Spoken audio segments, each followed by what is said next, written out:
bonsoir du moins, bienvenue dans ce rendez-vous hebdomadaire de Tour d'Europe. Comme vous le savez, vous l'attendez, cette émission 100% football européen, même si des fois l'actualité oblige, on fait un tour vers l'actualité majeure du sport en général, et pourquoi pas de football. Et aujourd'hui, on va faire un petit tour en Guinée dans cette émission Tour d'Europe, même si on est en Guinée, mais c'est une émission normalement consacrée au football européen.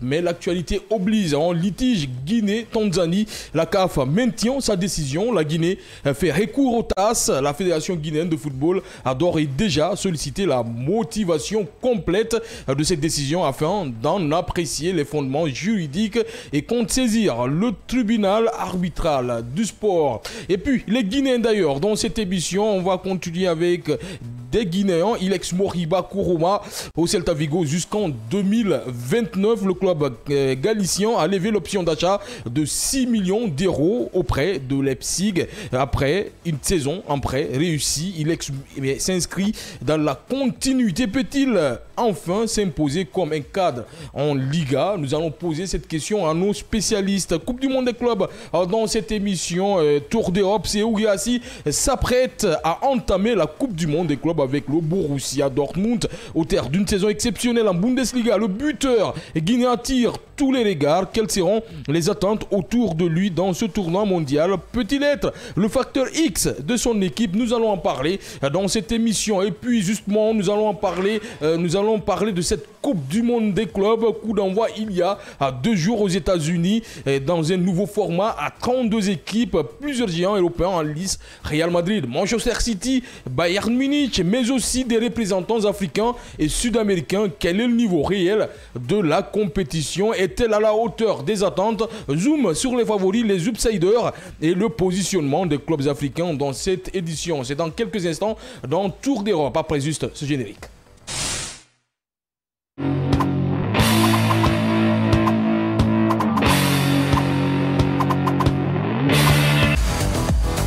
Encore une fois, bonsoir et bienvenue, vous le savez, hein, c'est le rendez-vous du football en général, ce lundi, surtout le football européen, les Guinéens d'ailleurs. Mais nous allons faire un tour en Guinée pour parler de la Guinée qui a perdu encore la bataille contre la Tanzanie. Mais avant, on va faire le tour de la table avec Maman Diambaldé. Bonsoir et de vous retrouver dans cette émission.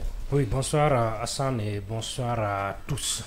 À côté, on a Mané qui est juste à côté. Bonsoir et de vous retrouver. Bonsoir Hassan, bonsoir à tous les auditeurs et les auditrices. Et de l'autre côté, on a Chouaibou Diakité. Bonsoir Hassan, bonsoir à tous. Grande gueule. Il ne faut pas l'oublier.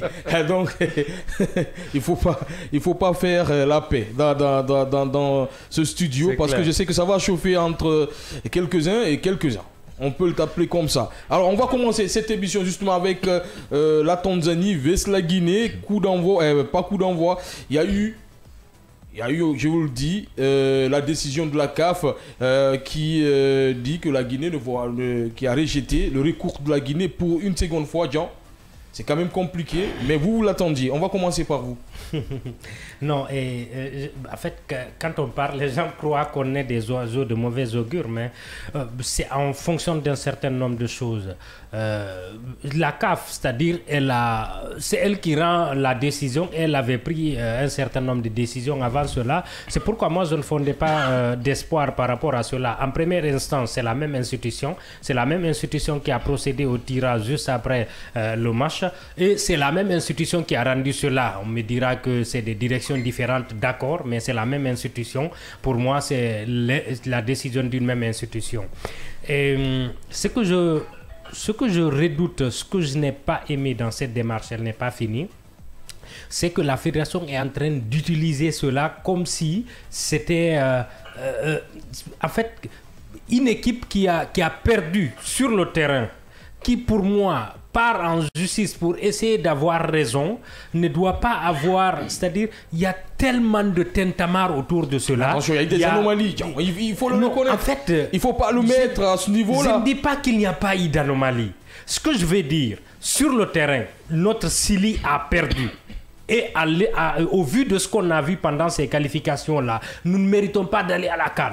Maintenant, si une décision de justice peut nous amener à la CAN, tant mieux. Mais ça ne mérite pas qu'un président, un secrétaire, un vice-président se déplace à chaque fois qu'il y a jugement autour d'un tribunal pour attendre une décision. Encore une fois, quand on part en justice, c'est soit on gagne ou on perd. On n'est jamais à 100% rassuré qu'on va gagner. Il faut rester dans le cadre juridique et recommencer à travailler. Ce qui nous a fait perdre cette qualification, les problèmes ne sont pas résolus. On ne règle pas ça et on s'attaque à quelque chose qui est déjà passé. La CAN, c'est dans 4 mois.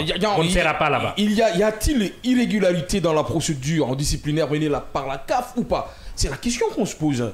Non, mais je ne sais pas si il y a une procédure, disons, c'est anormal par rapport à ce que la CAF a rendu comme décision ou pas. Ce que je sais par contre, la réclamation de la Guinée semble légitime selon ses arguments, mais semble légitime. Il y a le droit, il y a ce qui est écrit, mais on dit le juge, il rend le droit, il ne rend pas la vérité.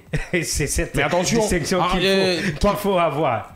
Parmi les griefs cités contre la CAF, parce que là aussi on attaque la CAF, il y a d'abord l'absence d'un accès complet au dossier, l'impossibilité de présenter certaines preuves jugées essentielles et l'exclusion de plusieurs échanges de procédures jugées déterminantes. On peut dire qu'à partir de là, la CAF est en train de miser sur la Tanzanie, Diakité. Oui, c'est peut-être... je ne vais pas dire que c'est un sort déjà accepté par la FEGIFOOT. Ce n'est pas accepté. Voilà, mais ils sont en train de reprocher un fait à la CAF comme quoi tous les dossiers n'ont pas été livrés. Il y a juste eu rejet du recours, mais ils auraient aimé entrer en possession de tous les détails. Ce qui a fait que la CAF a rejeté cette fois-ci cet appel.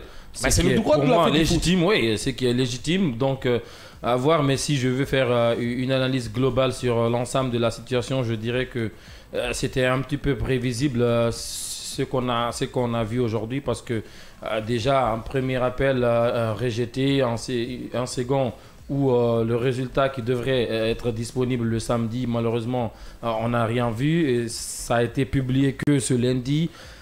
Voilà, plus ça avançait, plus on sentait un petit peu qu'il y aurait forcément quelque chose en défaveur de la Guinée. Mais maintenant, c'est pas encore terminé parce que la FEGIFOOT s'estime encore une fois légitime de faire recours au TAS, au tribunal arbitral du sport, pour peut-être avoir gain de cause, à voir ce que ça donne. Mais globalement, je trouve que c'est entre guillemets ce qu'on pouvait attendre de cette affaire-là, même si apparemment pour la FEGIFOOT, toutes les procédures ne sont pas encore respectées par la CAF. La CAF a-t-elle favorisé la Tanzanie dans ce dossier? Pour l'instant, je ne parlerai pas de favoritisme, mais en tout cas, on s'attend à avoir beaucoup plus de détails parce que quand il y a des recours de ce genre, comme ce qui s'est passé entre mais ils n'ont pas ces détails-là. Voilà, à partir de là, il faut se poser la question, est-ce que la CAF est beaucoup plus attentive sur une qualification de la Tanzanie que de la Guinée? Non, mais on l'a dit, il y a plusieurs fois ici, déjà, lorsque les tirages au sort ont déjà eu lieu, ça serait franchement compliqué de revenir sur leur décision, compte tenu du fait qu'ils avaient déjà eu en possession l'appel ou la plainte qu'a porté la Guinée concernant cette rencontre. Ils ont fait analyse, après ils ont rejeté en première position, après les tirages au sort ont eu lieu, il y a eu un second appel, finalement on vient de voir un autre résultat tout de même encore une fois défavorable pour la Guinée.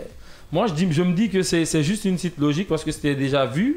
Même si on était optimiste, on pensait qu'on allait franchement avoir quelque chose de positif là-dedans. Moi, je ne m'attendais pas à une qualification directe de la Guinée, mais je m'attendais à une sanction contre la Tanzanie parce que certains faits sont avérés. Et malheureusement, il n'y en a eu ni sanction, ni disqualification. Donc là, il y a forcément besoin d'explications du niveau de la CAF. Et selon ce qu'on a cité tout de suite pour la CAF, pour la FEGIFOOT, ces éléments constituent une atteinte au droit de la défense et aux principes fondamentaux d'un procès équitable. Avant d'aller vers Mané.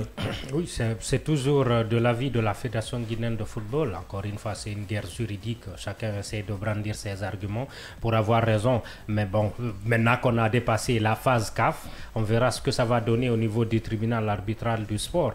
Là, par contre, le tribunal a l'habitude de prendre des décisions à contre-pied des grandes institutions.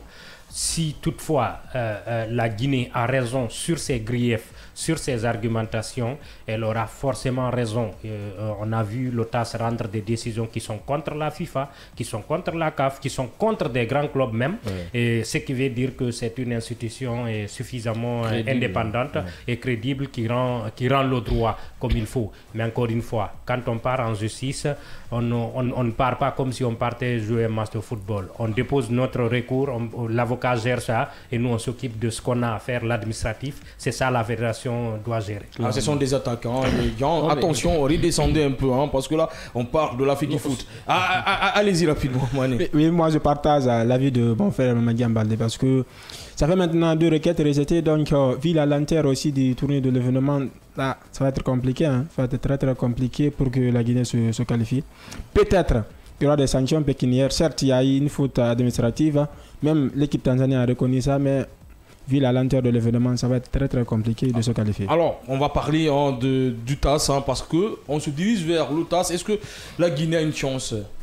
Moi, je suis dubitatif, je suis pour l'instant sceptique. Oui, clairement, parce que quand une décision, enfin, on va dire une double décision a déjà été rendue par la CAF, j'imagine bien le tribunal arbitral du sport, on parle de sa crédibilité, de tout ce qui peut être positif sur cette instance-là, mais je me dis un petit peu qu'ils vont également se référer sur les précédentes requêtes qui ont eu lieu au niveau de la CAF. Ils ne vont pas prendre tout de suite une décision, ils auront besoin également de certaines informations. Donc maintenant, peut-être qu'ils auront une analyse différente de celle de la CAF. Ça, pour l'instant, je ne sais pas, mais franchement, je ne pense plus à une possible qualification de la Guinée, même si ils veulent attaquer le tribunal arbitral du sport. Moi, je suis encore dubitatif. Une bataille pour l'équité sportive au TAS. Oui, moi, j'estime que si la Guinée est dans le droit, elle aura raison. Maintenant, est-ce que avoir raison signifierait qu'aller à la CAN?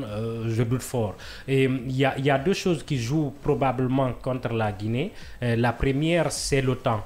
Est-ce que le temps que le TAS réunisse toutes les informations, réunisse les 2 parties pour trancher sur la décision, la CAN ne sera pas là, ou peut-être qu'elle sera déjà passée. La deuxième chose, c'est que c'est la première fois qu'une telle brouille entre 2 équipes arrive au niveau du TAS pour une potentielle irrégularité dans une rencontre. Avant, la CAF a l'habitude de trancher ça très rapidement, dès après la rencontre, elle tranche et puis on continue pour la compétition. Mais cette fois, c'est la première fois qu'une telle décision, en tout cas venant de l'Afrique, arrive à ce niveau. Et il se pourrait que le TAS puisse se dire il faut qu'on observe d'abord, parce que si ça c'est venu à notre niveau, il faut qu'on essaye d'avoir la quintessence de la chose avant de prendre une décision. Maintenant, à 1 mois, à 2 mois ou à 1 semaine, ou peut-être pendant la compétition, si ça change le nom de qualifié, donc encore une fois, on est en justice. On gagne ou on perd, mais on ne jette pas tous nos dévolus dans ça. Vous y croyez-vous au TAS? Bien sûr, je crois au TAS parce que c'est une grande institution sportive, donc il est habitué à gérer de nombreuses requêtes. Mais comme l'a dit Jean, même si c'est la première de gérer une anomalie comme ça, est-ce que vous y croyez toujours? 2 fois la CAF est en train de rejeter. Vous dites arriver au TAS, ça peut se régler. Attention, il faut rappeler que la Tanzanie s'est qualifiée sur le terrain. Et aujourd'hui, même si la faute elle est grave, éliminer toute une nation pour cette faute, ça risque de faire très très mal. Oui, très très mal, parce que la question qu'on se pose, est-ce que... Sauf que le droit ne regarde pas ça. Oui. La rentrée de ce soir-là, est-ce que ça a changé la physionomie de la rencontre? Pas du tout quand même. On a perdu la rencontre sur un terrain vert, donc je ne pense pas sincèrement que on aura un avantage vraiment favorable. Éliminer la Tanzanie. Si on élimine la Tanzanie, est-ce que c'est pas dur?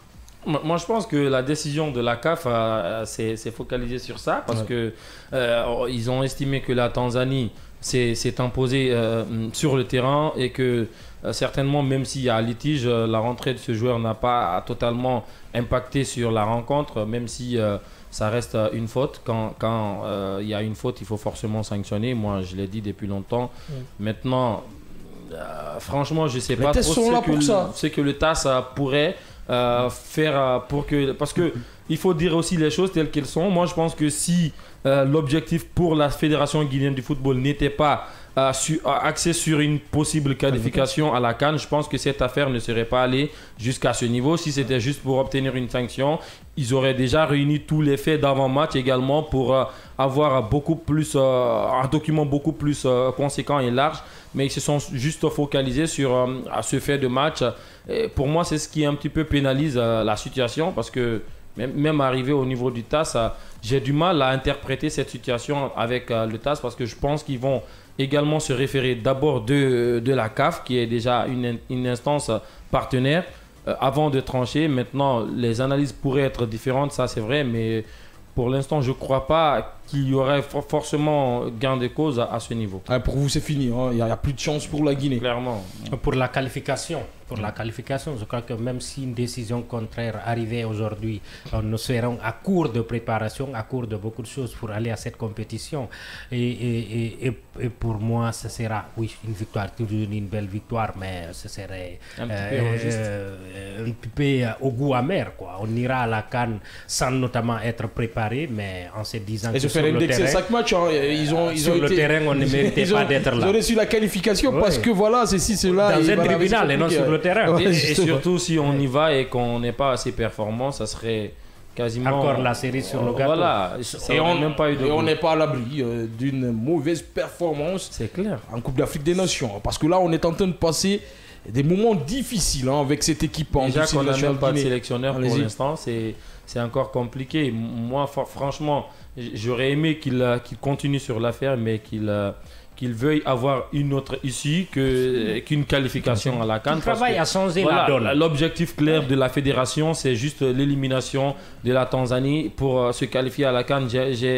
Il y a comme l'impression qu'on essaye de cacher un petit peu les problèmes de la fédération ici dans notre pays pour se qualifier, peut-être pour que le public pense que oui, la fédération a effectué un travail énorme, on a obtenu la qualification pour la CAN, alors qu'il y a encore beaucoup de choses à régler au niveau interne.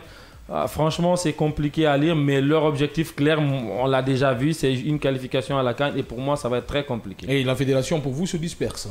Ce n'est pas son travail. Elle dépose un recours, l'avocat gère cela, elle n'a pas besoin d'avoir un président, un vice-président et un secrétaire pour aller suivre cela. Moi, je me dis, notre élimination, nous n'avons pas été éliminés face à la Tanzanie au match retour. On a été éliminés au match supposé joué à domicile en Guinée. Clairement. Si ce match-là se jouait à Conakry, je suis presque certain qu'on allait à minima avoir un nul. Et un nul, même une défaite à l'extérieur, nous aurait qualifié à cette CAN. Il faudrait régler ce problème de stade-là. Ensuite, régler le problème de staff technique chez nous. Aujourd'hui, on n'a pas de sélectionnaire, on n'a pas de stade. On ira à la CAN pour faire quoi? Le dernier rassemblement que la Guinée a effectué, c'est en mars. C'est en mars, pour ce rassemblement du mois de juin. Il n'y en a pas eu parce que quoi? On ne va rien jouer pratiquement jusqu'en septembre. Pour moi, il y a des problèmes plus importants aujourd'hui. On n'est pas à la CAN 2025. Oui, c'est entériné, ça va. Mais qu'est-ce qu'on fait pour aller à la CAN 2027 et pour faire en sorte d'inverser la tendance pour la qualification de la Coupe du Monde? Rien. On se focalise sur un procès dont on ne connaît pas l'issue, parce que ce n'est pas en faisant des communiqués à tout va qu'on gagne un procès. Le procès, c'est un fond et une forme. Et les juges, ils ne regardent pas la tête du client. Oui. Donc, on a perdu première instance, deuxième instance.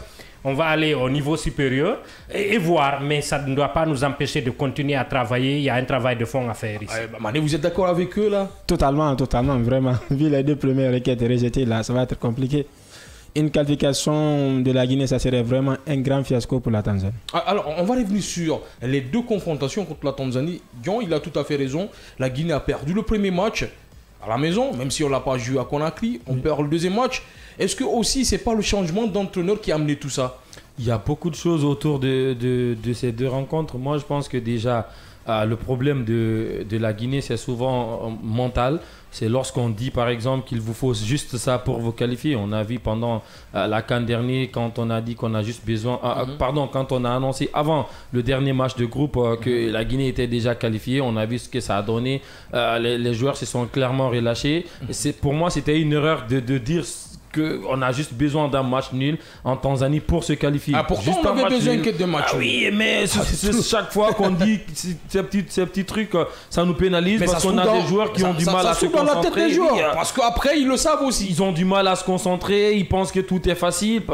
Déjà, la double confrontation face à la Tanzanie, on n'a pas pu les rebattre. Il a parlé d'un match à domicile, je pense que tous les matchs qu'on aurait joué à domicile, moi je pense, je le dis clairement, je ne dis pas qu'on aurait mérité de gagner toutes les rencontres, mais on aurait vu une autre prestation de l'équipe nationale avec la pression, le soutien surtout du public, parce qu'on parle beaucoup de pression, mais on sait également l'importance que le public a dans une rencontre. On joue nos matchs à domicile, il y a eu décalage, on a quitté du Maroc, on est passé du Maroc en Côte d'Ivoire pour avoir le public tout près, sauf qu'au Maroc, on se qualifiait toujours, je ne sais pas comment.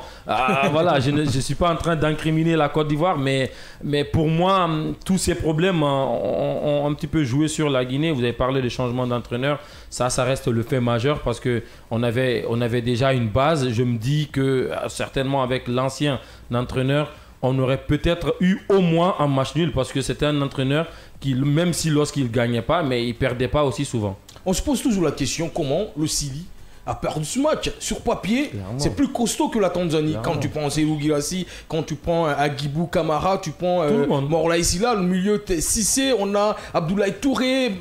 Ces joueurs-là sont sur le papier plus costauds que ceux de la Tanzanie. Comment on a perdu ce match-là? Les conditions de l'échec ont été préparées avant. Attendre à 10 jours du début des qualifications, changer un entraîneur qui était là depuis plus de 2 ans, donc qui a une main sur l'effectif. Quart de finaliste. Au lieu d'envoyer quelqu'un qui peut avoir une maîtrise sur le collectif, non, on envoie un ancien adjoint avec lequel il a eu des bruits. Pour ne rien arranger à cela aussi, on trouve un trio pour encadrer ce dernier. C'est-à-dire 4 personnes, chacun venu d'un domaine où il ne s'entend pas. Et surtout avec un numéro 1 dans ce staff. Et puis, on vient au cours d'une sélection, chacun veut avoir son 11, chacun veut avoir son homme. C'est ça, c'est cela, c'est la base. Avec Kaba, on pouvait le faire. On aurait mieux espéré. Je crois que la dernière CAN, on a joué tous les matchs à l'extérieur et ça ne nous a pas empêché de nous qualifier. Encore une fois, il aurait pu être là et qu'on ne se qualifie pas parce qu'on ne saura jamais, parce qu'il n'est pas là. Mais ce qui était sûr, on avait une certaine ossature. On avait quelqu'un qui avait une main sur un groupe, qui connaissait ses joueurs, ses hommes et qui avait planifié cela depuis des mois.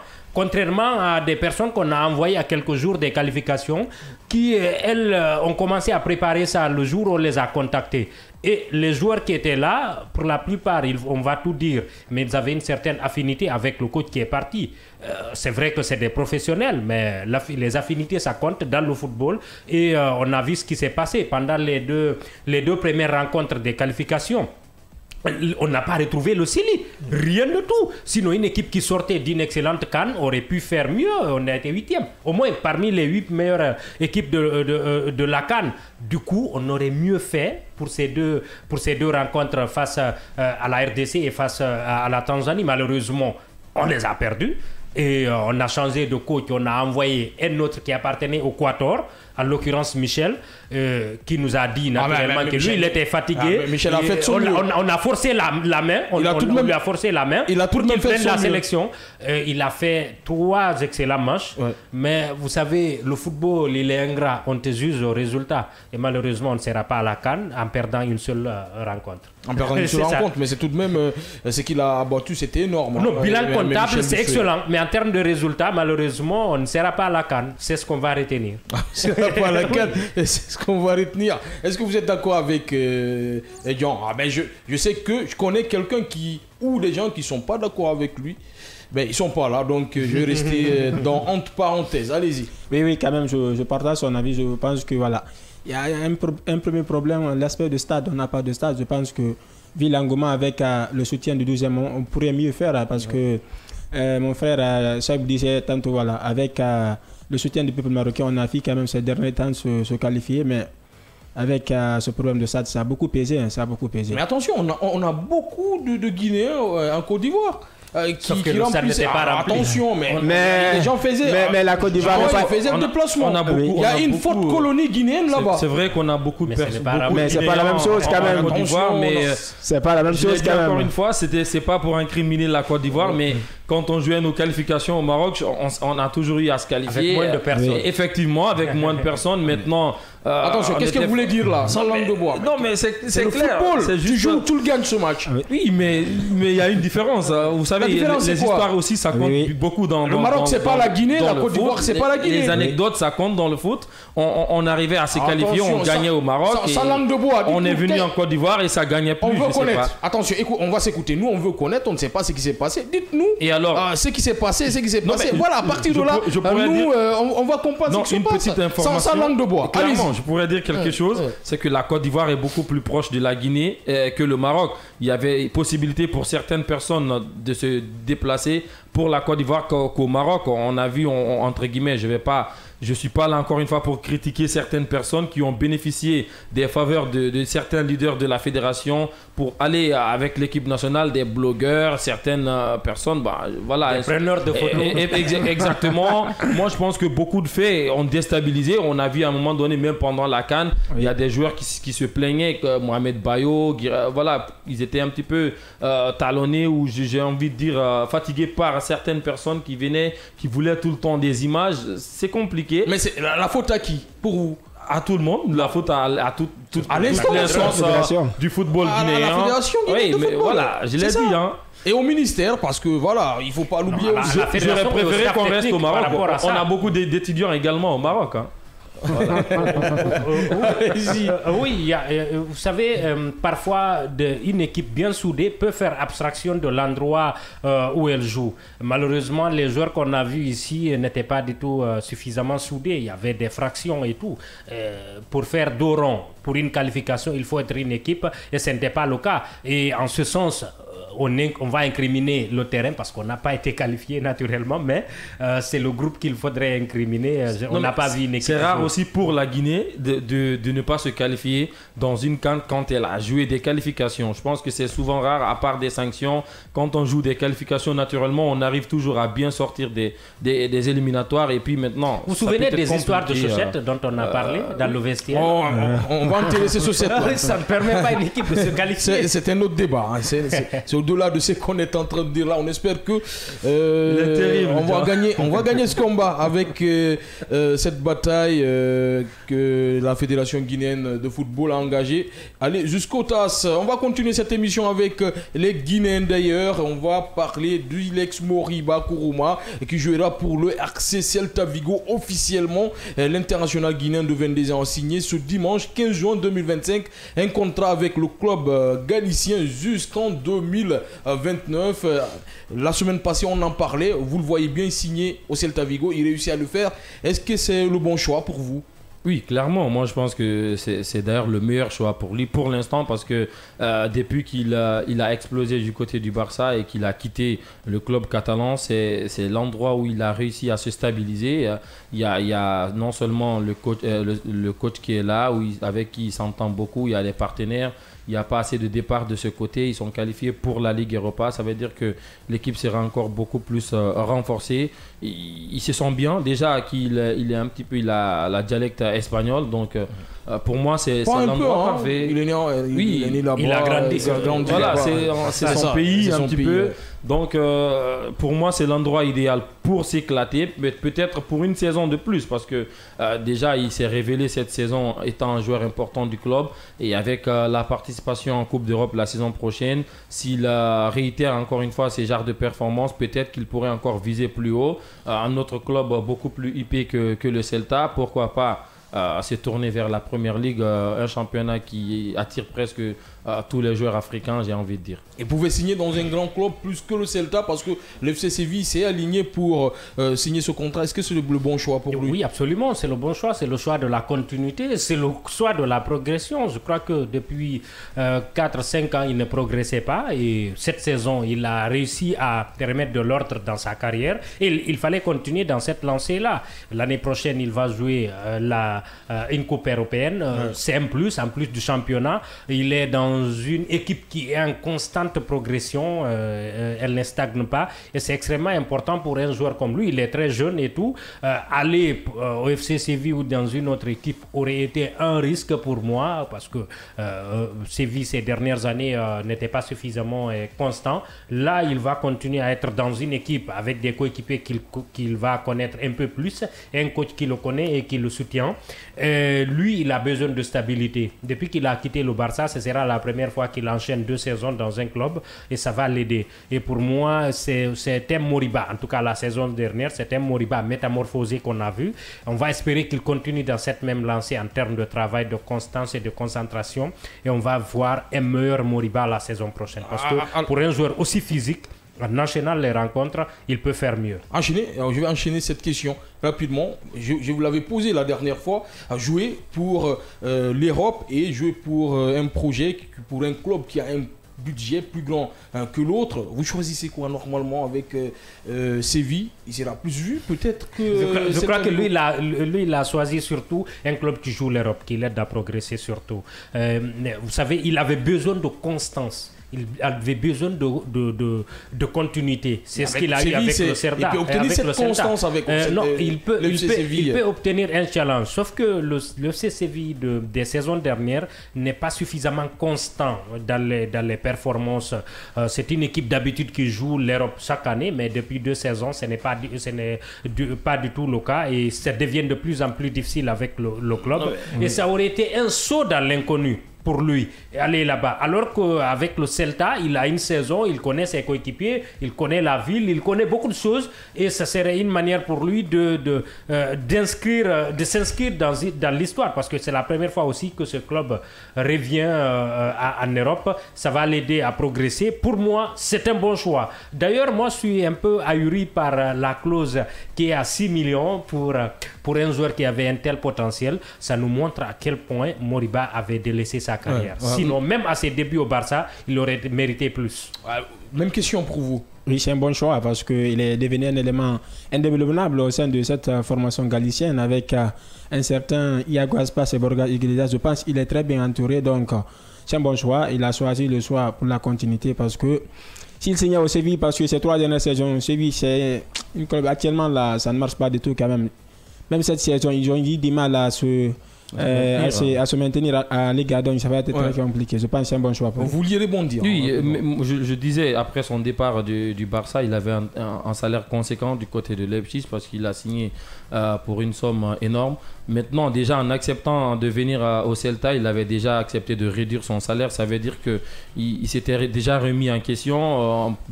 Il avait déjà fait le choix entre le choix financier et le choix de carrière. Donc, pour moi, je trouve normal qu'il n'ait pas allé du côté du Séville parce qu'il aurait certainement eu un salaire beaucoup plus conséquent que celui qu'il perçoit du côté du Celta.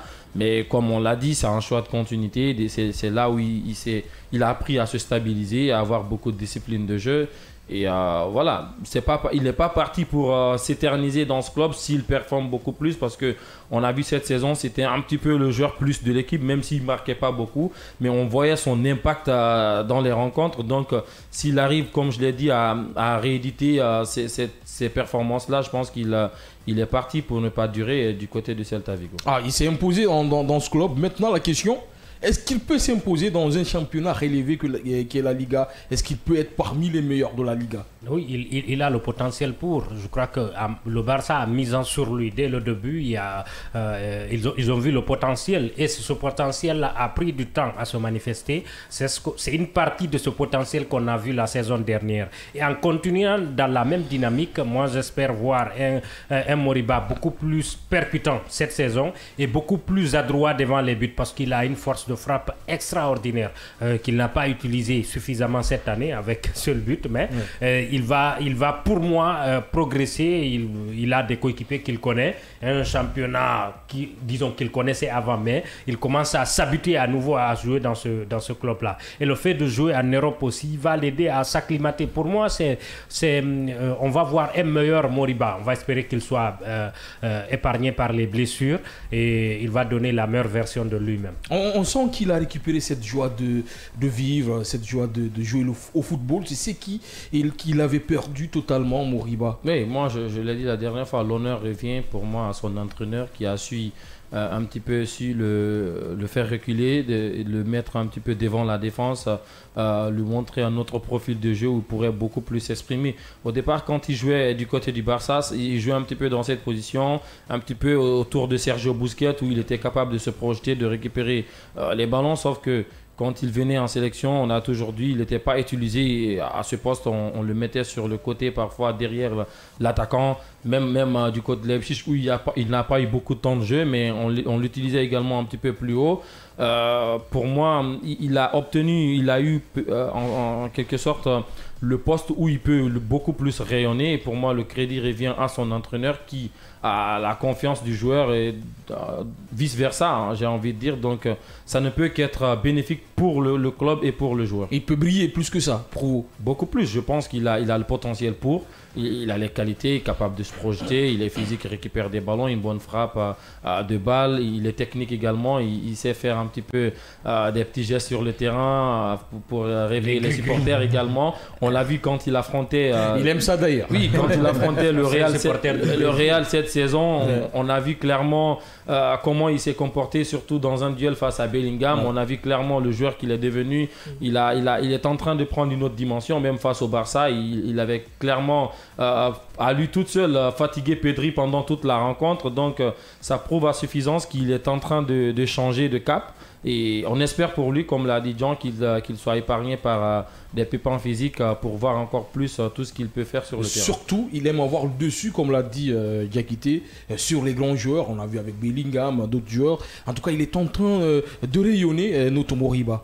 Oui, il est en train de rayonner. Il ne faut pas oublier un fait majeur, hein, parce que les précédentes saisons, c'est le pépin physique qui l'empêchait d'évoluer à chaque fois. Voilà. Il a enchaîné 2 matchs, troisième match il est blessé. Donc cette saison, il a pris vraiment une autre ampleur au sein de cette formation galicienne. On espère avec l'option d'achat. C'est pas le seul qui se blesse. Hein. Il y a aussi. Il y a aussi. Alors je vais dire. Naby Keita. Mais Naby Keita. Mais c'est pas le même niveau. Naby Keita quand même, ça fait longtemps quand même, voilà. Donc on espère quand même. Le mec il vient de Liverpool avec le Werder Bremen, mais c'est quand même. C'est pas le même âge. Surtout Moriba, on lui reprochait également son hygiène de vie, c'est qu'il a complètement changé.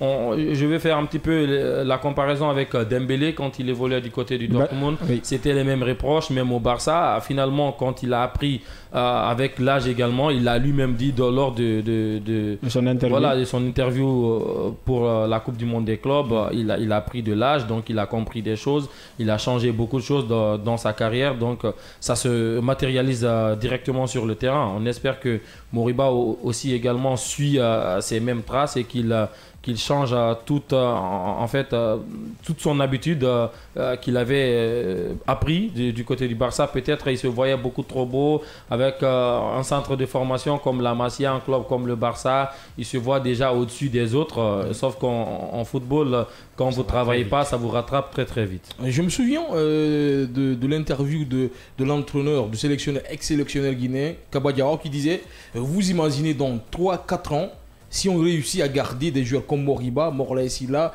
Serhou Guirassy et d'autres jeunes joueurs, Guilavogui, on peut avoir le meilleur 11, l'un des meilleurs 11 de l'Afrique. Et c'est ce qu'on est en train de voir. Ces joueurs-là sont éparpillés. Et maintenant, il faut recommencer à zéro pour les réunir. Malheureusement, ils progressent dans les clubs, mais en équipe nationale, nous ne progressons pas. Déjà, deux d'entre eux ne viennent pas du tout avec la sélection. C'est peut-être là une partie de la précipitation qui a conduit à son limogeage n'était pas du tout normal parce qu'il était plus ou moins en train de bâtir quelque chose. Mais bon, ça dépend de la position de celui qui le dit. Heureusement, vous êtes seul ici aujourd'hui. On peut le comprendre. Et on va l'accepter. On va lui répondre. Et on va l'accepter. En tout cas, on souhaite bonne chance. Il est en train de répondre à ce moment. On souhaite bonne chance à Moriba. On espère qu'il va encore exposer un peu plus dans ce championnat et avoir un grand coup plus que le Celta Vigo. Maintenant, on va parler du patron, un autre Guinéen d'ailleurs. Quand je parle du patron, vous le savez, vous savez c'est qui est placé dans le groupe du moins de la Coupe du Monde des clubs de la FIFA 2025. Monsieur Seyo Guirassy et le Borussia Dortmund affrontera le Fluminense FC à New York et à New Jersey avant de se mesurer au Mamelodi Sundowns FC et au Ulsan HD et à Cincinnati. En tout cas, ça sera 3 matchs où le Guinéen peut s'en sortir. On peut le dire comme ça. Surtout contre peut-être le Mamelodi Sundowns et l'Ulsan HD à Cincinnati. Mais on va s'intéresser sur le premier match. Alors, Fluminense, c'est pas un petit match tout de même.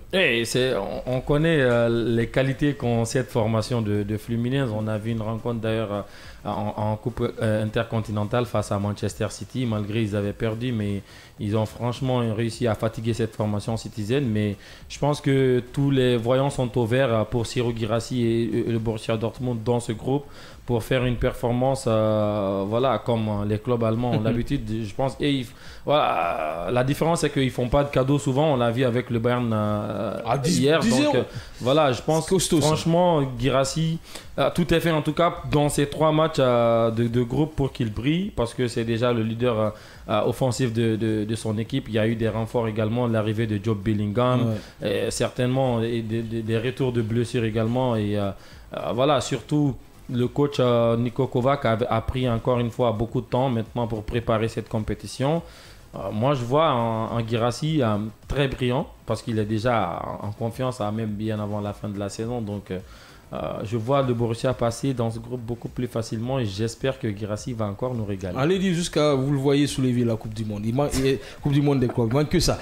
On va partir avec vous. Alors, Fluminense, c'est quand même une équipe qui est très difficile à battre. Fluminense, Dortmund, ce sont les 2 gros de cette poule D. Oui, ce sont les 2 gros, mais pour moi, il n'y a pas un adversaire qui n'aurait pas peur de Guirassy aujourd'hui. Donc, pas besoin de regarder le nom de l'adversaire. Il peut performer. Absolument. Absolument. C'est le meilleur buteur de la Ligue des Champions. On se poser la question tout de même. En fait, ils peuvent ne pas connaître peut-être le Guirassy de la Guinée, mais le Guirassy, ni Messi, ni Kylian Mbappé. Fluminense est brésilien. Ils suivent Rafinha. Ils savent que Rafinha était en concurrence avec Guirassy pour le titre de meilleur buteur de la compétition et ils ont terminé à égalité. Ce qui veut dire qu'ils le connaissent. C'est pas obligé. Qu'ils suivent Rafinha parce qu'ils sont brésiliens. Oui, mais ils connaissent les concurrents de Rafinha. Ils suivent Barcelone. Guirassy a claqué à 5 buts face au Barça. Donc, c'est où? C'est écrit où ils suivent Barcelone. Attendez, arrêtez ces choses-là. C'est pas écrit quelque part que Fluminense suit Barcelone. Non, mais je pense aujourd'hui que tous les clubs du monde, en tout cas les clubs professionnels, devraient connaître Seyo Guirassy parce que ce n'est pas que le meilleur attaquant africain. Il fait partie des meilleurs joueurs en Europe aujourd'hui. Ce n'est non plus Ronaldo, Messi, Neymar, Kylian Mbappé. Même si je vais recevoir les SMS tout de suite, allez-y. Sauf que ce n'est plus le temps de ces 2 dont vous parlez. C'est le meilleur buteur de la Ligue des Champions actuellement. Pour ironiser. Pour moi, il ne va pas choisir ses matchs. Il va jouer comme il a l'habitude de le faire, comme s'il jouait face au Barça ou au Real ou c'est pas face au Bayern, n'importe quelle autre équipe, pour essayer de marquer et aider son équipe, parce que contrairement à d'autres attaquants, il aime marquer certes, mais il aime aussi donner des passes décisives pour permettre à son équipe de gagner. Et je m'attends à une belle compétition pour lui, parce que ça peut être autant la Ligue des Champions a été un tremplin pour lui, cette Coupe du Monde des clubs peut aussi être un tremplin. Le mercato ne vient que de commencer, il n'y a eu que quelques achats. Pour moi, les véritables achats se feront à la fin de cette Coupe du Monde des clubs. Avec sa lucidité, sa force et surtout son physique, c'est lui qui réussit à mettre 3 buts tout de même contre le FC Barcelone. 5 buts. On parle des triplés. Je parle des triplés en un match contre le FC Barcelone. On peut dire que ça sera facile contre ces 3-là. Surtout Mamelodi Sundowns et l'Ulsan HD. Surtout, mais non, ça pourrait être facile sur le papier, mais sur le terrain, ça serait une autre réalité parce que on parle du Borussia Dortmund. Moi, j'ose croire que c'est une équipe déjà crainte dans cette compétition, dans ce groupe. Les adversaires vont sûrement se méfier. On a vu des rencontres, il n'y aura pas beaucoup d'espace, surtout si les adversaires décident de beaucoup plus défendre.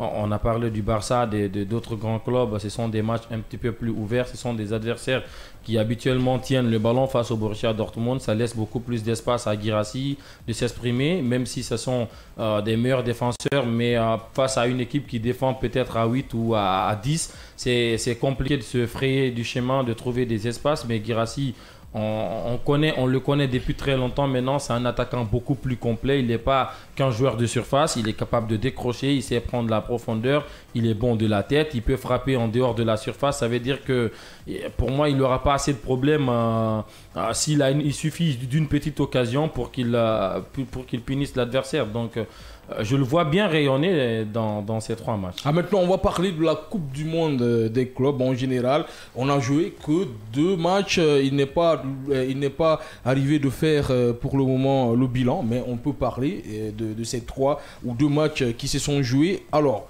on va commencer par vous, Mané. Comment vous trouvez le niveau du moins de cette Coupe du Monde des clubs? Il déjà plus de c'est un niveau déséquilibré pour le moment parce que les clubs européens ont pris l'ascendant sur les clubs sud-américains parce que vous avez vu le score de Bayern Munich, 10-0. On dirait on est dans un match de football, donc de basketball. Basketball, pardon. Et donc avec ce niveau, pour le moment, je pense que sauf surprise, un club européen va remporter cette compétition. On attendait un niveau plus grand que ça. Il y a d'abord le 10-0 du Bayern Munich. Il y a aussi 2 clubs européens qui sont affrontés. Il ne faut pas l'oublier, 2 grands européens. L'Atlético Madrid, le Paris Saint-Germain, 4-0. On ne sait pas ce qui se passe. Où est l'anomalie? Il y a une différence de niveau qui est vraiment marquée entre les clubs européens et les clubs des autres continents. Maintenant, en Europe aussi, il y a des mastodontes. Aujourd'hui, le PSG fait partie de ces mastodontes-là qui a un autre statut et c'est normal qu'ils puissent peut-être justifier cela sur le terrain. Mais maintenant, la différence entre le Bayern et son adversaire était trop marquée. C'était extrême. Mais bon, quand on voit les joueurs de cette équipe qui ne sont pas naturellement des professionnels, c'est des joueurs qui font d'autres activités à côté du football. C'est un club amateur. C'est quelque peu différent, mais il faut saluer le comportement du Bayern qui a respecté le football. Aurait été d'autres équipes, ils allaient peut-être aligner des joueurs sur le banc et disons ne pas jouer le match à fond. Et il faut respecter cela parce que il faut respecter l'adversaire. Respecter l'adversaire, c'est de jouer les rencontres à fond. C'est ce qu'ils ont fait. Maintenant, les autres rencontres, par exemple le match à Al-Ahly et Inter Miami, j'aurais voulu voir une rencontre avec un meilleur niveau. Malheureusement, pour ce qui est de l'Inter Miami, je ne suis pas trop surpris. Mais pour ce qui est de Al-Ahly, je m'attendais à plus. Qui a failli gagner le match, Al-Ahly. Et qui a failli perdre aussi. Oui, qui a failli perdre surtout. Qui a failli gagner en début, mais qui a failli perdre. Et je m'attendais à plus pour le Al-Ahly. C'est un club historique. C'est un peu le mastodonte du côté africain. Et je m'attendais à plus en termes de jeu et tout ce qui s'ensuit. Et là aussi, c'est quelques déceptions. On va s'arrêter là parce qu'on n'a plus de temps. Vous n'allez pas intervenir. On va attendre demain. J'allais laisser un petit mot parce que on va attendre demain. Peut-être le petit mot avec votre carton. Allez-y rapidement.